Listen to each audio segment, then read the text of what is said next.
Montilla respon, avui amb els barris.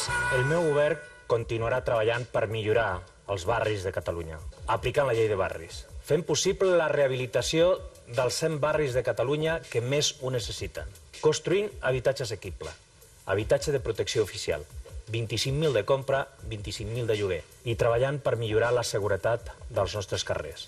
Continuarem desplegant els Mossos d'Esquadra. Ampliarem les plantilles per garantir la seguretat de tothom, perquè sense seguretat no hi ha igualtat ni hi ha llibertat.